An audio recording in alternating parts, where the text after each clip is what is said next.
Yeah, sorry, where exactly are you at the moment? I'm in Harare. I'm actually at my office at the moment, and it's just. I don't mind being questioned at all because obviously I've got nothing to hide. In fact, very interestingly, and it's a point that needs to be, noticed by the intelligent people, it was so simple for me to drop or to delete that particular message once I found out, and the world would then, besides the few who might have seen it earlier, nobody would have known that this was a retweet that was tweeted by me, meaning a retweet that was one of my tweets. But the reason why I chose not to do it is there are 2,600, I think it's growing as time is passing, people who retweeted the same thing.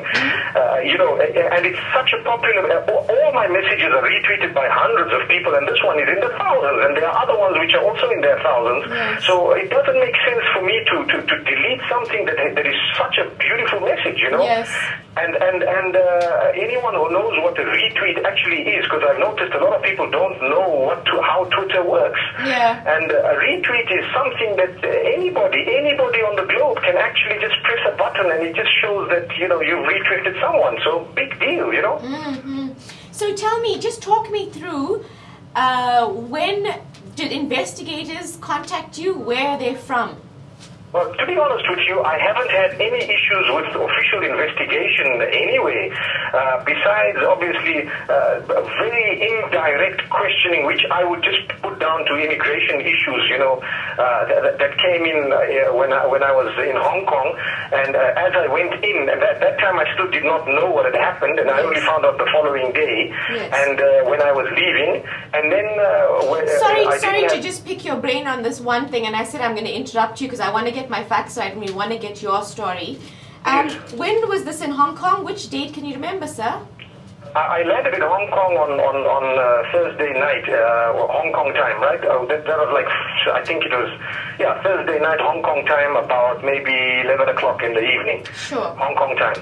And I think the questions they asked me were very unrelated. I didn't have a clue what was happening, and they just, politely just held me aside. They must have looked at whatever they wanted to, took me into a room, asked me little questions, who are you and what have you come here to do, and so on. And within 5 minutes they let me go, and that's quite normal. And thereafter on the way out they asked me a few simple questions as well, and I didn't read into that, although by the time I was leaving I had already known what had happened. But now on Friday, when I found out later on Friday, it was Matt Sledge from Huffington Post who sent me a message, and that email I read, and I was actually very shocked, and I responded to his questions, very simple, straightforward questions.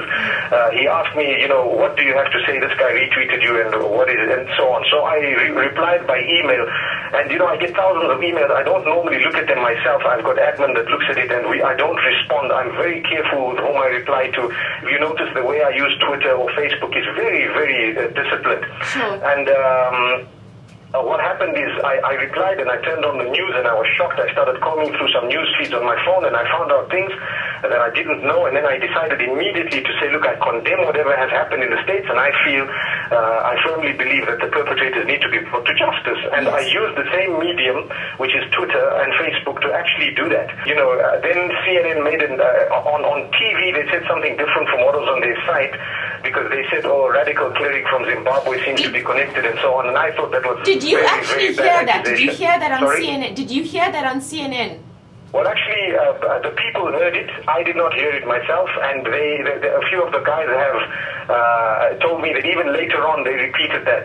I was very, very distraught. I turned on, news channels and so on. I did not hear anything myself against myself, but I did see a lot of things online. To be honest with you, everything that came out of the rest of the world was very, very balanced. A little bit of what came out of the States initially was full of emotion, I think, and perhaps... I don't know how to word it. Maybe, it was just a spontaneous reaction without even thinking. But thereafter, what happened is I started, the next journalist who actually messaged me was a Zimbabwean journalist from a newspaper called The Standard, and I replied that email. Those are the only two emails that I replied. And then I was trying to concentrate on promoting peace and goodness and so on. And then what happened is, if I'm just trying to recall, Yeah, I gave a lecture in Hong Kong after that, the first lecture, and the second lecture in Hong Kong after that as well. Both of them are online. You know, they both, whatever I do, everything I ever do is mostly, you know, on the internet in the form of YouTube clips, audio clips, or, you know, it's on Facebook or Twitter where I am and what I'm doing. So I lead quite a transparent life. I left for Zimbabwe, no hassle whatsoever. When I landed in Zim, that's when I was questioned, and I respect the fact that they questioned me in a very respectful way. Sorry, when you say you were questioned, who were you questioned by? By the intelligence. I mean, the guys at the airport... Okay, but you're talking about the Zim intelligence. Yes, by the Zim intelligence. I think it was their right to know what a citizen, you know, what his story was. They spoke to me very respectfully. They asked me what was my side of the story, and within a few minutes, they let me go. And then... I got to, and then like the phone call started, you know, I got a phone call from someone else from the intelligence again here. The next day I had a visit from them. I had another phone call, and today again I've just been with these calls, as you notice, you know, while we talk. Yes. But I don't know if it's healthy to actually make mention of this, you know, that because I'd like to think that the Zimbabwe intelligence is looking more to protect me than anything else. Sure, sure. Just from the U.S. authorities, did anybody get in contact with you? Oh yes, there's only one official contact that was made with me, and that was the U.S. Embassy in Zimbabwe. The ambassador himself has tweeted, and I retweeted his tweet, and he acknowledged that I promote goodness, and he acknowledged that I have continued to promote goodness in the face of negative comments, and he appreciates that, and he said thank you. If you look at my timeline on Twitter, you will find that message, and you will find my acknowledgement of it. And I was very, very happy that they actually said that, and I have an email from them to acknowledge the same, basically. Sure. Just in your home is it in Harare? Yes. Did anyone, like any of the police or authorities, visit your home or question family members? Nobody's questioned family members or anyone. It's just the intelligence that I told you about. They visited me once, and I'm about to meet them again. And I really would like to believe they're actually doing it for my safety, and they're not doing it for any other reason. 75, work that out.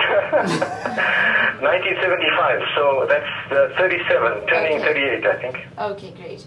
And just, you know, one last question. I know you have an appointment in a couple of minutes. You know, what is your take on this? How do you feel as a human being, you know, that's basically trying to put out messages of hope and love and religion and spirituality? How does this make you feel? Well, you know, what I really feel, and I don't know how to put this across, is I want to know from this guy, now that he's alive and well, what made him retweet me? I'm as curious as everybody else. That's a fact. You know, it's a question that I really need help answering. You know, everybody's asking me why has he retweeted you, and I said ask the other 2,700 people who retweeted it why they did. Perhaps you might have a better answer. No, I've always been an open booklet, and I definitely will actually, you know, respond. You know, it's been so good in the way that everything I stand for is being put to test now, and I have to demonstrate that I do live what I preach.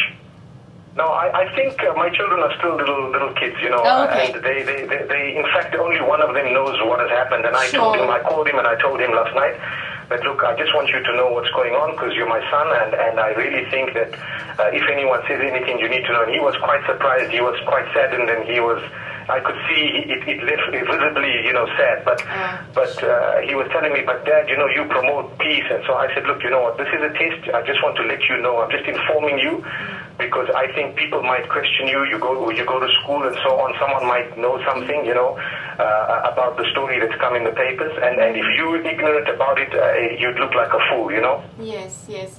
Well, thanks again for your time. News that moves. eNCA.com.